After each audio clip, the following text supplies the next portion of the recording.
ओम श्री गणेशाय नमः। ओम अच्युताय नमः। ओम अनंताय नमः। ओम गोविंदाय नमः। सभी गीता प्रेमियों को सादर प्रणाम के साथ जय श्री कृष्ण। अध्याय 2 सांख्य योग, श्लोक क्रमांक 48।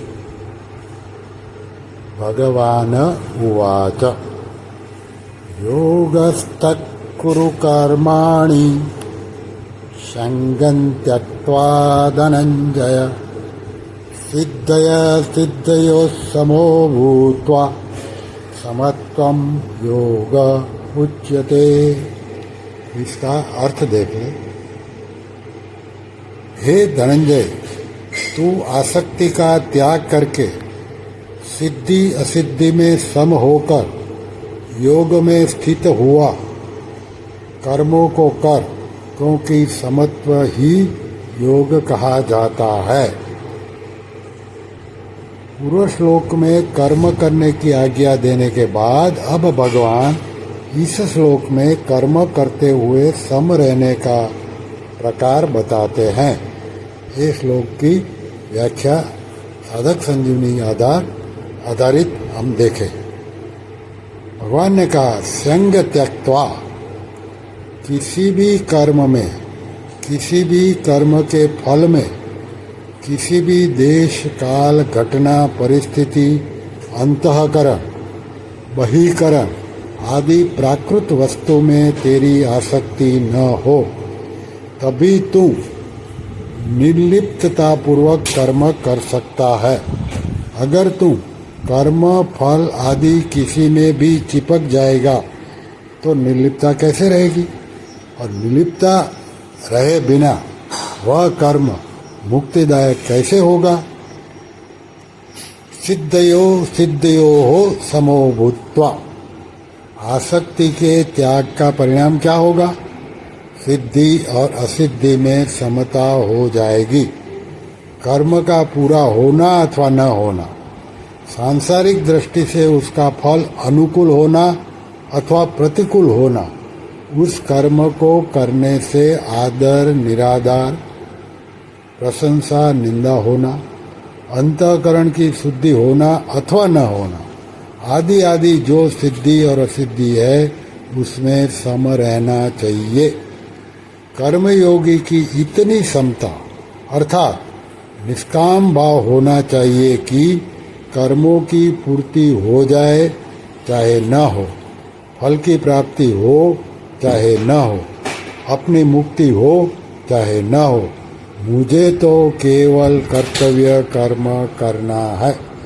साधक को असंगता का अनुभव न हुआ, उसमें समता न आई हो, तो भी उसका उद्देश्य असंग होने का, सम होने का ही हो।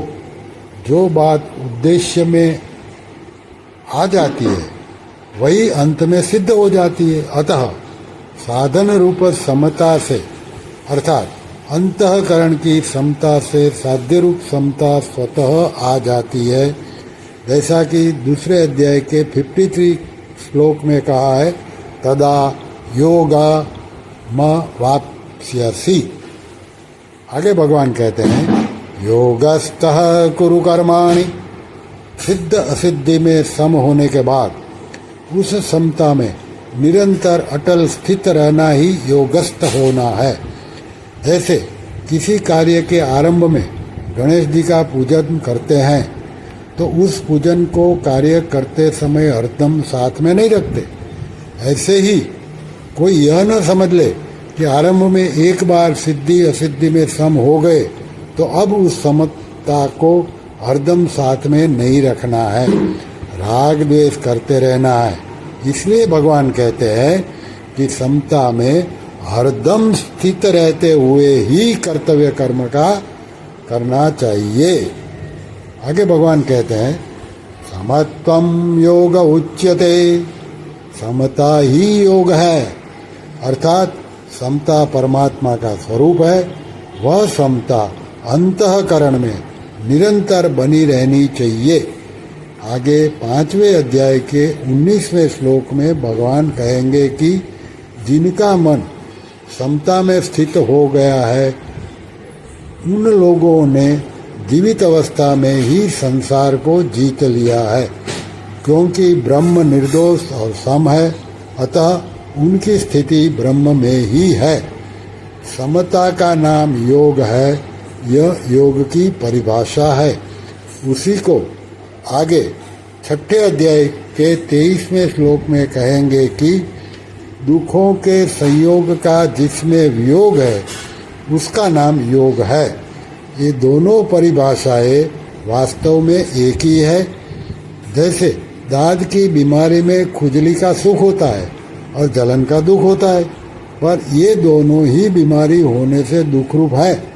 ऐसे ही संसार के संबंध से होने वाला सुख और दुख दोनों ही वास्तव में दुख रूप हैं। ऐसे संसार से संबंध विच्छेद का नाम ही दुख संयोग वियोग है। अतः चाहे दुखों के संयोग का वियोग अर्थात सुख दुख से रहित होना कहे, चाहे सिद्धि असिद्धि में अर्थात सुख दुख में सम होना कहे, एक ही बात है। इसी श्लोक का तात्पर्य यह हुआ कि स्थूल सूक्ष्म और कारण शरीर से होने वाली मात्र क्रियाओं को केवल संसार की सेवा रूप से करना है, अपने लिए नहीं। ऐसे करने से ही समता आएगी। बुद्धि और समता संबंधी कुछ विशेष बातें देखें। बुद्धि दो तरह की होती है, अव्यवसायित्मिका और व्यवसायात्मिका, जिसमें संसार के सुख भोग आराम मान बढ़ाई आदि प्राप्त करने का ध्येय होता है, वह बुद्धि अव्यवसायित्मिका होती है, जो कि गीता के 2 अध्याय के 44वें श्लोक में कहा है।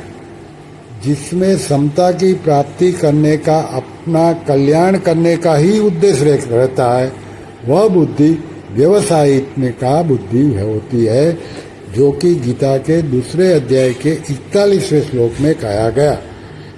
अव्यवसायित्मिका बुद्धि अनंत होती है और व्यवसायित्मिका बुद्धि एक होती है। जिसकी बुद्धि अव्यवसायित्मिका होती है वह स्वयं अव्यवसायी यानी कि अव्यवसित होता है, जैसा कि 2 अध्याय की 41वें श्लोक में कहा, बुद्धयो व्यवसायी नाम, तथा वह संसारी होता है। जिसकी बुद्धि व्यवसायित्मिका होती है वह स्वयं व्यवसायी यानी कि व्यवसित होता है। 9वें अध्याय के 30वें श्लोक में कहा है, व्यवसितो ही सह, तथा वह साधक होता है। समता भी दो तरह की होती है, साधन रूप समता और साध्य रूप समता। साधन रूप समता अंतःकरण की होती है और साध्य रूप समता परमात्मा स्वरूप की होती है। सिद्धि असिद्धि, अनुकूलता प्रतिकूलता आदि में सम रहना अर्थात अंतःकरण में राग द्वेष का न होना साधन रूप समता है, जिसका वर्णन गीता में अधिक हुआ है।